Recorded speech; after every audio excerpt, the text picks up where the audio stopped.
What's up, babes? Welcome back to The Juicy Truth. I'm your host, Dr. Jenny. Today's episode, we're going to dive into why so many of us are feeling deeply disconnected from our body, what this means for the way that we feel day to day, and how we can start to reconnect to that inner wisdom that's held within the body so we can unleash your inner baddie. So, this is something that I personally experienced for a long time in my life where I was just so disconnected, so deeply unattached to the rest of my body, especially, if you are somebody such as myself who's gone through something particularly painful, either, some sort of physical or verbal abuse, some sort of sexual trauma. There's very valid reasons why we can often kind of disconnect, disassociate from our body because it no longer feels like a safe place to be. But what I want to come across with this episode is like, no matter what has happened to you, your body is the safest place that you have on this earth. And it's about cultivating that connection, cultivating that sense of safety so that we really can tap into the power that lies within you and your body. Because truly, if you are not deeply connected into your body, you're missing out on so much potential, so much pleasure, so much presence, so much wisdom, so much power. Because truly, if we're living in our minds all day long, which many of us are, we're kind of spinning on this hamster wheel all day long, living from the neck up is what I like to kind of call it, is like you're basically living as a shell of a person. You're not experiencing life to the fullest. And sometimes that does mean life can be painful. Life can suck at times. But if we're not able to connect in and truly feel even those deep, dark moments, we're not going to be able to feel the lightness, the joy, the bliss, the pleasure, and all of the beautiful things that lie on the other side of that. So, what can happen and how we might feel, how you can start to identify if this disconnect is happening is we often just we feel numb. We feel nothing. We feel a difficulty with expressing or feeling even happiness, joy, and gratitude, but we definitely don't know how to feel these bigger sensations of anger, frustration, sadness. And when we do feel something like that, we often turn to something like a vice to numb us, to distract us. This was me for a really long time, utilizing things like alcohol, marijuana, cannabis, utilizing scrolling, Netflix, terrible relationships, whatever it is that kind of distracts the mind from any pain you're experiencing, any sort of vice that numbs, distracts, or helps you avoid anything that you're feeling. This is a big sign that you might be kind of disconnected here. We also can feel this, like, just this sense of unease. And I don't know any other way to describe that other than just feeling like unsettled, feeling uneasy, feeling unsafe in the body. And again, this can be from very, very valid reasons, like something that happened to you, to your body in, a previous relationship or a previous situation. Or it could just be we don't have a lot of great role models for people, especially as women, and especially when, we were growing up and developing this connection to our body or lack thereof. We didn't have a lot of great examples from people in our culture, in the media, in maybe even our personal lives that showed us how to be connected and deeply trusting of our body. For myself personally, I love my mom. I hope she's not listening. I don't think she would like the show, but I love her deeply. But from a very young age, the way that my mom talked about her own body and the way that she talked about other people's bodies, and even the way that she carried herself when she wasn't speaking, but when I was watching, 'cause children don't do as you say, they do as you do. She, kind of instilled in me from this very young age that it's not okay to like your body, because she was constantly at war with hers, constantly feeling like she needed to be smaller, something needed to change. And, again, I think this is just something that gets passed down through generations, especially of women, especially with all the cultural influences that we have. It's just that's not to any fault of her own. Her mom was the same way. But experiencing a parent, a role model, not having that connection to their body, speaking negatively about their body or to their body, constantly wanting to change something about their body, and even, any other people in your life that were a powerful influence on you, if they didn't have this deeply rooted trust, safety, acceptance, and love for their body, we can often pick that up. And as children, we just start to learn that, like, oh, okay, it's not safe for me to trust my body. My body is bad. My body is shameful, or insert XYZ. But a lot of these stories that we create about our body, they're not even ours. They're either coming from a deeply rooted place, from something we picked up in childhood, something we metabolized through the media or other examples that were set for us. Or it can be something that you experienced in real time that then shaped the way that you saw your body. For me personally, moving through pretty toxic relationships and sexual trauma really taught me that it wasn't safe to be in my body. It wasn't safe for me to express. It wasn't safe for me to have needs, really. And go back to episode 1 if you need to know more about that. But it just didn't feel safe for me. So what felt safer in that moment, even if it wasn't a conscious choice, was to completely disconnect. I lived from here to here. I lived between my ears. And really you're missing so much of life if that's where you're existing, if you're just existing in this survival mind, even if it was for a very valid reason. So what we want to do is we want to acknowledge if this disconnect is happening so that we can start to forge a relationship with your body. And I'm not saying you need to go out and change overnight and be like, oh my God, yes, I love my body. She's perfect and magical and wonderful. If you can do that, great. But for me, in the beginning phases of my healing journey with my body, that didn't feel realistic. So I put it off. I didn't even try because I didn't feel like I could get to a place of love for my body at that point. That felt so foreign. So maybe you need to start with just honoring your basic needs and coming to a place of neutral acceptance with your body. It doesn't have to be right off the bat like sunshine and rainbows and pleasure if that's not realistic for you. So, as with any episode, take what lands for you and leave what doesn't feel safe yet for you or what doesn't feel applicable yet for you. Come back to it later if you have more space. But this is a journey that we get to go through over a lifetime. This is not something you need to magically heal overnight.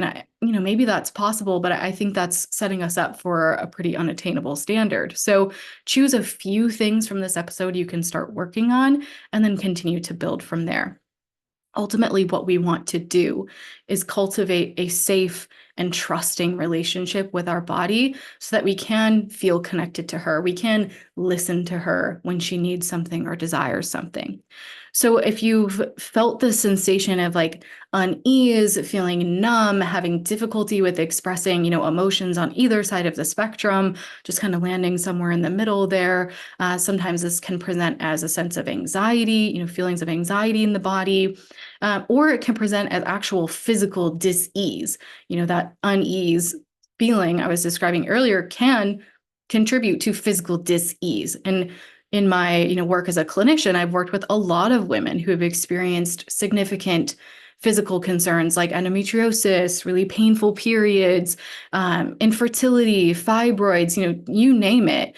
And I've found that this common thread between many of these women is that they feel completely disconnected with the body that they're living in. It doesn't feel safe. It almost feels like they're at war with their body. And this again is valid if we have a lot of discomfort in the body, a lot of physical symptoms that make us question whether our body's on our side. But what I want you to coming back to this truth that your body is a safe place to be, and it is somewhere you can trust, somewhere you can call home, but it is about cultivating that relationship if it's not there yet. So sometimes this can manifest as more physical disease. Obviously, there's a lot of factors there, but I do think it can contribute. Our body stores so much. She holds on to so much, and she always remembers.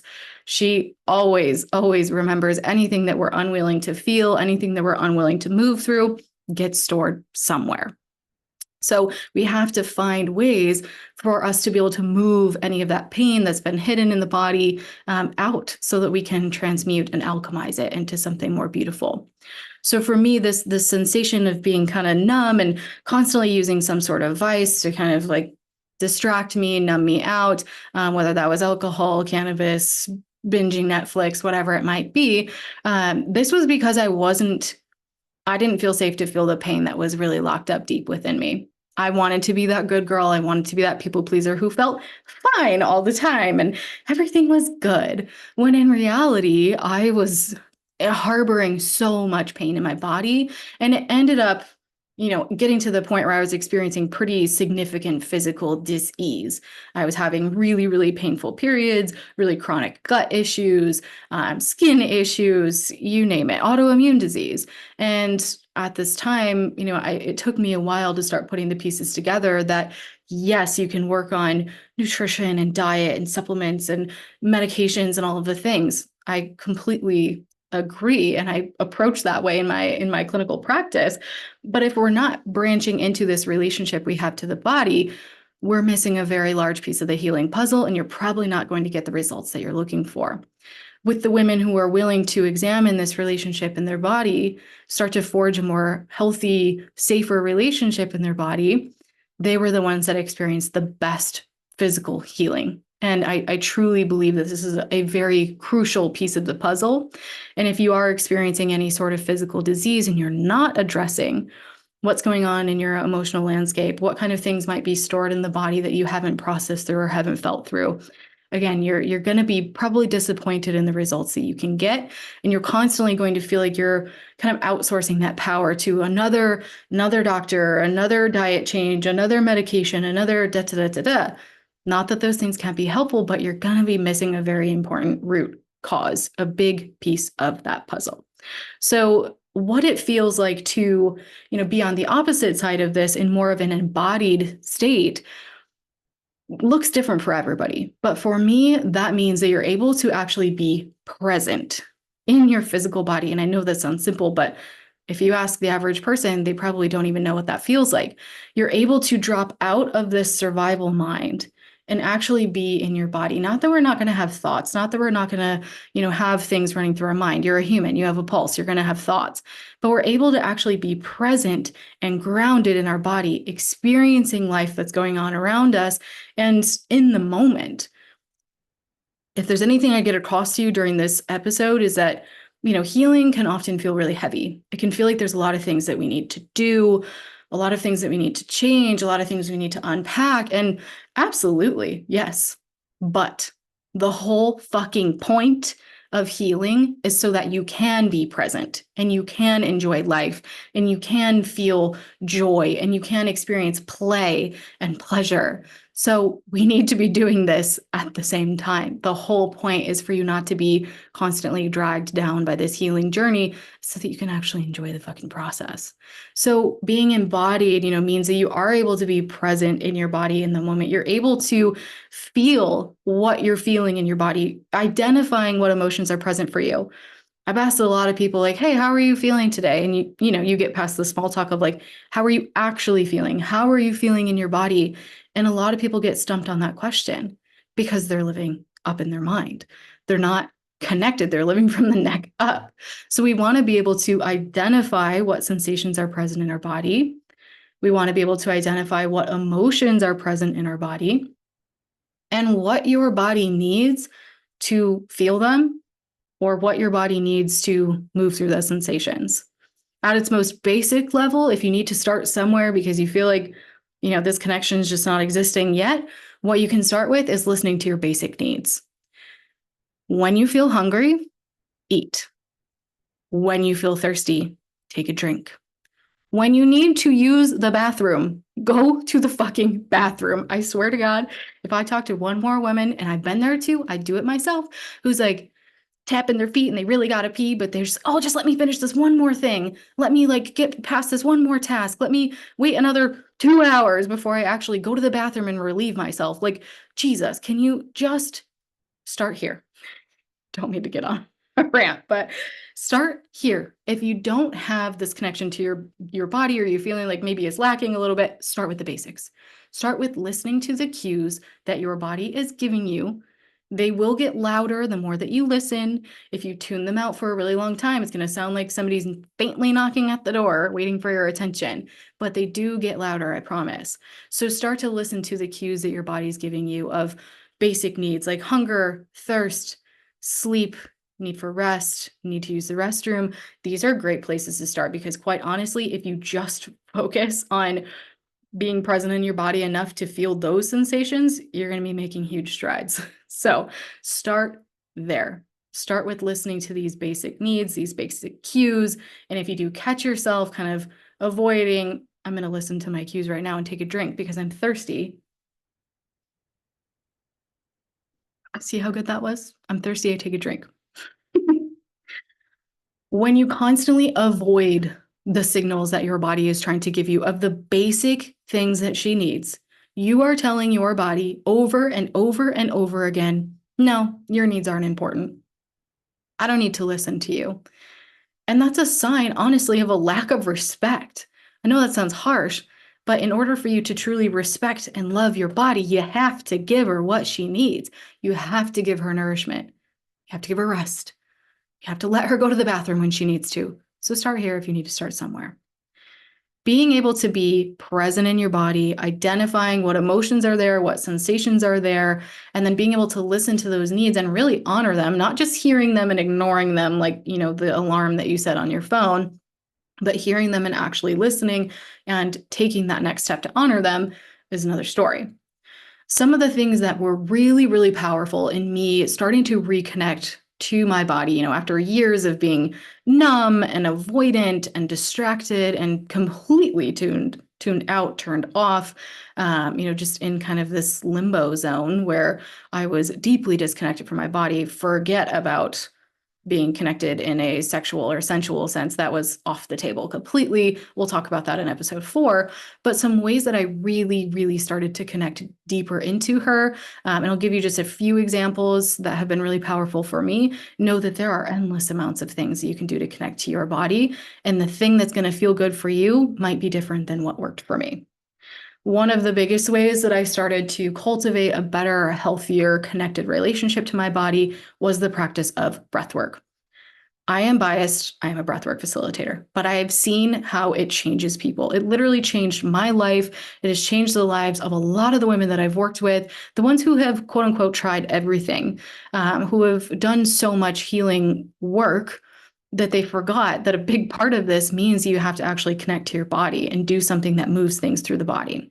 Something like talk therapy, talking through our problems is a great way to start, but often we hit a wall.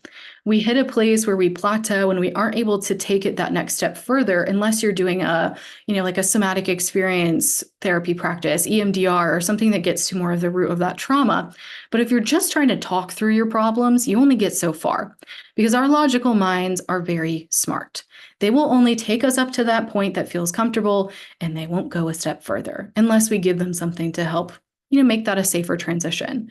So something like breath work doesn't mean that we have to talk through our problems again. It means that we get to actually be present in our body and feel through them and release things that have been stuck in the body for years. If I had $1 for every time somebody told me a breathwork session felt like 10 years of therapy rolled into one, I would be a very rich woman because this is something that's very powerful, especially for people who haven't had that connection to their body. The first time that I ever did a breathwork session that was guided by a facilitator, the theme was around worthiness, waking up to this inherent worth that we have within. I have never felt the way that I felt during that session before in my life. This was coming at a really low point in my life. Honestly, I was struggling with overconsumption of alcohol and not showing up in this way that felt really aligned for me. I wasn't making great decisions. I was hurting people around me and myself.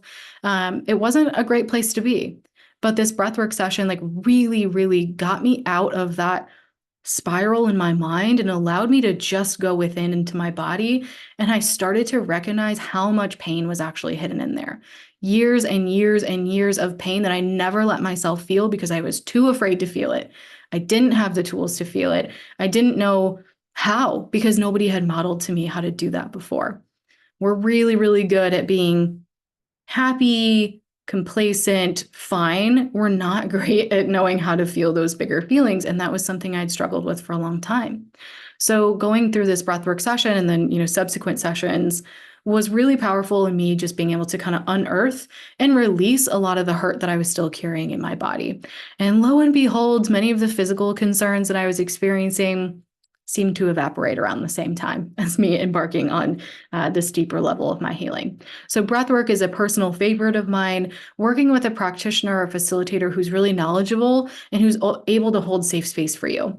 I would suggest, if you're wanting to dive into this work more for connection to your body, doing a facilitated guided session with somebody who can, tailor it to what your body really needs to release and hold that safe space. Doing like short practices, pranayama breathing, Wim Hof, or even just short, meditation practices can be really helpful, but they're often not going to get you that deeper level of emotional release unless you practice them really consistently. If this is something that you want more information on, doing breathwork, feel free to reach out to me on Instagram at docjenb_ND. I'm happy to chat with you about breathwork. It's one of my favorite things in the world, but I'll stop talking about it now.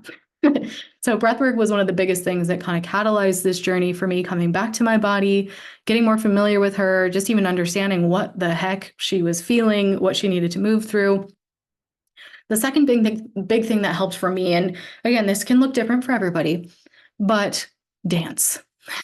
And dance was such a healing part of this journey. It's something I still do almost every single day. It's something that we've been doing since the beginning of time. And for me personally, I grew up doing competitive choreographed dance. It was a huge part of my life. I would be at the dance studio 4 or 5 nights a week, often, even more during recitals. And if you've been a former dance girly, you know that it consumes a very large portion of your life. But that choreographed dance, that competitive dance, is a way that we can still be connected to our body in a sense, but it's always being judged. It always needs to be perfect. For me, getting into dance practices that just felt free-flowing and intuitive. They felt like I could just move my body in whatever way it wanted to move that day. I could put on my favorite song and just let my body kind of lead me. Coming back to dance after many years away from it, honestly, I took about 10 years off of dance because, I'd always done that more choreographed, scripted version of dance. It didn't feel super free for me anymore. And I wanted to find a way to connect back to that without it being so rigid. So starting to incorporate dance into my, daily, if not several times a week routine, being in spaces where we could do something like ecstatic dance with other people, and then starting to do pole dancing. So pole fitness, pole classes were actually a really, really big piece of my healing journey in just being able to start to see myself in that way, in a sensual sense, just being able to observe my body, let it do these really beautiful movements. And it wasn't for anybody, but me. It was just something that I wanted to learn. And I went to some classes to really develop the techniques involved around pole. It was still, rigid in that sense, but it felt like such a beautiful form of self-expression and something that I so desperately needed after many, many years of disconnect, especially to that sensuality piece of the puzzle. So dance was a really crucial part of my embodiment journey, my getting connected to myself, starting to love and accept my body, because we've always been at war up until a few years ago. Finding a movement practice can be a really helpful piece because, again, we often don't need to talk through these problems as much as we think. Yes, it's helpful, but we need to move through them. We need to feel through them. So dance for me, was what really, really resonated, especially with growing up in dance. But for you, that might be a different type of movement. That might be something like Pilates or yoga or, I don't know, aerial silks or whatever calls to you. Just finding something that you can practice that deeply connects you into your body and just doing things that feel good and allow it to move. Because if you've been dealing with many, many years of pain, suppressed emotions, repressed emotions, remember that emotions are just energy in motion. They need to move. Doesn't matter how long they've been sitting in the body. You can clear the cobwebs out and they can still move through. But that requires physical motion. That's why a lot of people really enjoy something like running. It's because it helps those things move through the body in a way that they don't have to make logical sense. It just allows it to move. So first things first, breath work was really supportive for me. It's still something I practice regularly, something I share with clients because I think it's so incredibly healing. Any sort of energy work can also be really supportive here. Dance or some sort of movement that allows you to tap into your body, do things that just feel really good and allow her to move. I would especially recommend something that's not highly structured, not something that's competitive, not something that's super choreographed or scripted, something where there is a little bit of free flow involved where you can start to listen to, oh, my body wants to move this way today. My body doesn't want to move this way, so I'm just going to take child's pose the whole time. Like starting to find movements that you can infuse a little bit of that expression and start to, again, listen to what your body's asking you for in that sense. The third piece of this healing puzzle for me that was really, really important, again, we're going to dive into it in other episodes, is pleasure. I know pleasure is a word that turns a lot of people like, oh, we get the ick. For me, that was me for a long time. The word pleasure was like, oh, like it was just like a contraction in my body. So if that's you right now, it's okay. You can substitute a different word. You can substitute joy. You can substitute feel good. I don't know. Pick a word that feels okay for you in your body. Because I know pleasure can be kind of stigmatized, especially female pleasure. And this doesn't even have to equate to a sexual sense. Pleasure is just the state of enjoying, the state of being so present in your body, feeling things that feel good, whether that's through an experience with, food, with music, with nature, with yourself, with a partner, whatever that might be. But pleasure, I promise you, is a really important key to connecting to and healing this relationship with your body. If you are not able to feel pleasure, even in the smallest sense, enjoying a really good meal and letting yourself fully taste it and be there and be present. If you're not able to receive pleasure from yourself or from a partner, if you're not able to go out into nature and just be in awe and gratitude, like that to me is a sign that you're not fully connected into your body yet, because pleasure is the name of the freaking game here, ladies. We are here to feel things that feel good. This life is not meant to be uncomfortable and hard and painful all the time. It's meant to feel good. So we need to find ways that we can experience pleasure, whether that is in a sexual or sensual sense, or if it's just through the little pleasures and things in life. Start wherever feels safe and comfortable for you. But I want you to push yourself around this a little bit as well, to whatever sense feels comfortable for you, maybe a little bit stretchy. But this ability to feel, receive, and acknowledge pleasure is a really, really important piece of you being connected into your body. So start with something that feels attainable. Maybe you start something like a self-pleasure practice where you're dedicating time to doing something that feels really good for you, not rushing through it. This isn't a practice, an experience that's meant to be enjoyed. The whole point of pleasure is to enjoy. So why are we rushing through, trying to get it done as fast as possible, trying to eat our food as fast as possible? We're trying to do everything quickly. Pleasure is meant to be savored. Pleasure is meant to be enjoyed. Pleasure is meant to be slowed down. This can be something as simple as like you take 5 extra minutes in your shower and you really, really feel the sensation of the soap on your skin. Maybe you give yourself a scalp massage while you're washing your hair. Maybe you put some eucalyptus leaves in your shower so it smells really good and it feels like a spa. Maybe you take 5 extra minutes with your coffee to really savor it in the morning. Maybe you start a self-pleasure practice if you don't have one yet. And I want to encourage you, if that is what you choose to do, make it personal. Don't rush through it. Don't try to have an orgasm as quickly as you possibly can, because that's how a lot of people are doing that sort of practice. And I don't think it's serving them. I think the whole point is to actually enjoy it and to really savor it and to be connected into your body during that experience. And being able to, provide physical touch to yourself, being able to do things that feel good and build up to those sensations just amplifies the whole experience. So find ways in your life to start infusing pleasure in. This can be, again, little things throughout your day-to-day, your shower, your coffee, your morning routine, your drive to work. Like, can you put on a really fun playlist? Can you do something that feels really pleasurable? And just starting to infuse little moments day to day. And maybe you have a practice that you do a couple of times a week, once a week, that feels really good and pleasurable for you. Because the whole point of being connected to your body, tuned into your body, is so that you can feel good, right? So doing things that feel good through movement, through pleasure practices, through savoring the day to day. That's the whole freaking point. Then we can do things that help us actually, move through and release a lot of these emotions, like breath work, any sort of energy healing, somatic practices. There's no shortage of ideas for you to connect back into your body, but these are some that have been the most impactful for me and the clients that I've worked with. So remembering that this work does not have to be heavy and painful all of the time. The point of this life, of your time on earth, is to enjoy it. And if you've had experiences in the past that had disconnected you from your body, you haven't had examples of how to be connected to your body, so you chose that path as well, this is the time to start to connect to her. She's deeply, deeply begging for it. She desires to be connected to you. And if you've been turned off and numb for a while, this can be a process where you need to start slow.